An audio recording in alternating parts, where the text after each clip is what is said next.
Next వచ్చేసి 144 స్వాతంత్ర భారతదేశ మొదటి ఆరోగ్య శాఖ మంత్రి. మనం ఆరోగ్యంగా ఉండాలంటే ప్రతిరోజు బాగా అమృతం తాగితే ఆరోగ్యంగా ఉంటాము. జ్ఞాన సముపార్జన ఎప్పుడు పరస్పరాశ్రితంగా ఉంటుంది. పెద్దల కంటే పిల్లలు బాగా పరిశీలిస్తారు, బాగా గ్రహిస్తారు. జ్ఞానాన్ని సృష్టించడంలో వాళ్ళకున్న సామర్థ్యాన్ని, పాత్రను మనం గుర్తించాలి అని తెలిపినది యశ్పాల్. చూడు, జ్ఞాన సముపార్జన, జ్ఞానం బాగా పెరగాలంటే రోజు పాలు తాగుతుండాలి. ఓకే, విలువ ఆధారిత నిర్ణయంతో కూడిన అంతిమ ముగింపునివ్వడాన్ని ఇలా అంటారు. అంతిమ ముగింపు అంటే పాస్ ఆర్ ఫెయిల్.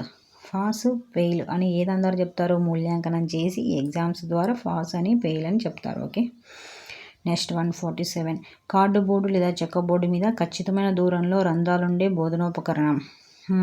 ఇప్పుడు చూడండి, ఖచ్చితమైన దూరంలో ఉంటాయి పెగ్గులు. ఇప్పుడు బార్ షాప్కి వెళ్తే ఆ పెగ్గులు అన్నీ కూడా ఒక చెక్క బోర్డు మీద ఖచ్చితమైన దూరంలో పెట్టుకొని వస్తారు. ఇది ఇలానే గుర్తుపెట్టుకొని ఎప్పటికీ గుర్తుంటుంది. ఓకే, 148 సాంఘిక పరిసరాల్లో హృదయపూర్వకంగాను ఉద్దేశపూర్వకంగాను కొనసాగే ఒక కార్యకలాపమే ప్రాజెక్టుగా నిర్వచించినది.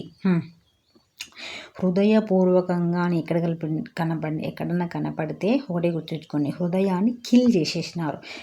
కిల్ ప్యాట్రిక్, హృదయాన్ని కిల్ ప్యాట్రిక్ ప్రాజెక్టు.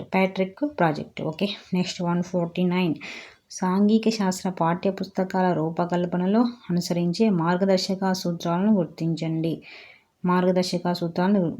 ఒకసారి వినండి బాగా. ఇది మనకి ఎప్పుడైనా సరే మెథడాలజీ బిట్స్ పాజిటివ్, నెగిటివ్ అనే అంశం మీద ఆధారపడి ఉంటాయి. సమ్మిళిత విధానం పాజిటివ్గా ఉంది, నిరంతర సమగ్ర మూల్యాంకనం పాజిటివ్గా ఉంది, నిత్య జీవిత అనుభవాలకు పాఠ్యాంశాలకు అనుసంధానం చేయడం పాజిటివ్గా ఉంది, ఇతర సబ్జెక్టులు అనుసంధానించకపోవడం నెగిటివ్గా ఉంది. అంటే ఇది ఒకటి తప్పు. నెక్స్ట్ 150 క్రమబద్ధ శిక్షణ ఉపగమం క్రిందికి రాని అంశం. దీన్ని కూడా పాజిటివ్, నెగిటివ్ ఆధారంగానే చేయొచ్చు. క్రమబద్ధ శిక్షణ అంటే ట్రాన్స్ డిసిప్లినరీ అప్రోచ్ అంటారు దీన్ని. సాంకేతికను ఉపయోగించుకోవడం పాజిటివ్గా ఉంది. వివిధ సబ్జెక్టుల మధ్య లోతైన అధ్యయనం పాజిటివ్గా ఉంది. విద్యార్థుల పరిశోధనకు వీలు కల్పించడం పాజిటివ్గా ఉంది. ఓకే, వివిధ సబ్జెక్టులను వేరు చేయడం ఇది నెగిటివ్గా ఉంది. ఏదైనా సరే అన్నీ కలిపి చదవాలని చెప్తారు, అందుకు ఇది వేరు చేయడం అని ఉంది కాబట్టి ఇది ఆపోజిట్గా ఉంది. ఇదే ఆన్సర్. మనకి ఏమన్నారు? కిందికి రాని అంశం ఉన్నారు కాబట్టి నెగిటివ్ ఉండేది పెట్టేశారు. ఓకే.